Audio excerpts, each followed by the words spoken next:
भगवान को जो निश्चित हृदय से भजता है तो भगवान उसका प्रकाश करते हैं।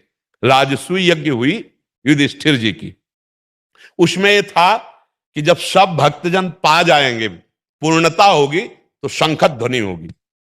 हुई नहीं। ब्रह्मा भी पा गए, विष्णु भी श्री कृष्ण के रूप में बैठे, महादेव जी तो आए ही थे, श्री कृष्ण द्वैपायन व्यास जी तो वहां थे, सब भगवत स्वरूप विराजमान थे, सब ऋषि आए थे।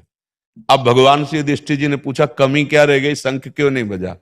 बोले कोई दैन्य महाभागवत है जो अभी नहीं पाया। दैन्य जिसको अपनी भक्ति का भी ये लेस मात्र नहीं कि मैं इतना महान हूं, रात दिन प्रभु की भक्ति। बोले प्रभु ऐसा भक्त कहां लाए? बोले आपके ही नगर में है, महाभारत की कथा है।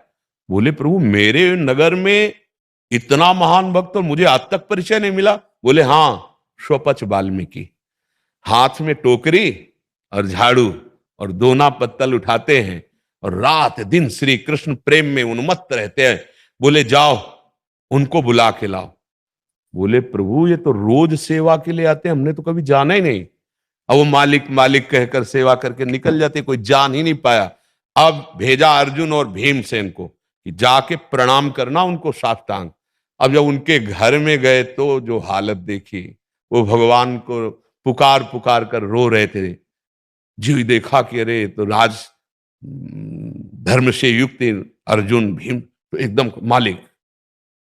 तो उनका अब नहीं तुम छू सकते, साष्टांग दंडवत का निमंत्रण है हमारे महल में।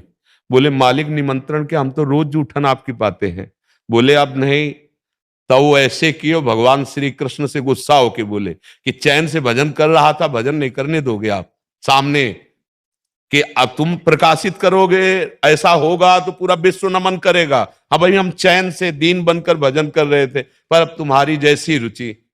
पालकी गई थी उनके लाने के लिए, जब आए रात भर द्रौपदी जी ने रसोई बनाई थी कि महाभागवत भगवान कह रहे, और जब परोसा और पाया तो शंख नहीं बजा। तब सबने पूछा कि प्रभु आप कह रहे थे कि इनके पवाने से शंख बज जाएगा। बोले इनके प्रति अपराध बुद्धि हो गई तुम लोगों में से किसी की, पूछो किससे हुई? तो द्रौपदी जी ने कहा हमसे हुई। जब हमने इनको भोजन परोसा तो एक ही पात्र में सब मिला लिया, तो हमने कहा अगर राज परिवार से होते तो अलग अलग स्वाद लेते। तब उन्होंने कहा कि इन्हीं से पूछ लो क्यों मिला लिया। तब पूछा स्वपच वाल्मीकि आपने क्यों मिला लिया? तो बोले प्रभु वस्तुओं का स्वाद तो आप लेते हो, हम तो प्रसाद पाते हैं आपका, और प्रसाद में केवल भगवत स्वाद, इसीलिए कढ़ी खीर रसगुल्ला सब एक ही मिला लिया। तब उनसे द्रौपदी का प्रणाम करो। प्रणाम जो किया सोई संकट ध्वनि हो गई।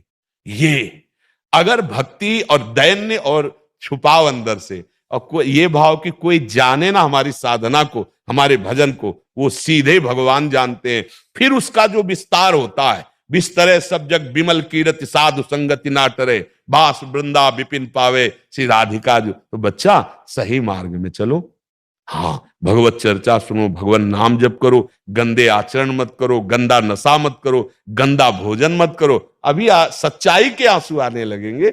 अभी निरंतर आनंद, हमारे आनंद सिंधु भगवान यहीं बैठे, जो मंदिर में है वही कण कण में है, यहां भी बैठे हैं। तो जब हम सच्चाई से चलेंगे तो दूर नहीं है, यहीं वो प्रकाशित हो जाते हैं, भक्तों के हृदय में विराजमान हो जाते हैं। और जब हृदय में विराजमान तो नेत्रों से जो भी देखे चर अचर सब में भगवान, जैसे गोस्वामी तुलसीदास जी सिय राम में सब जग जानी, सब जगह अपना प्रभु दिखाई दिया। अब क्या परेशानी? ठीक है।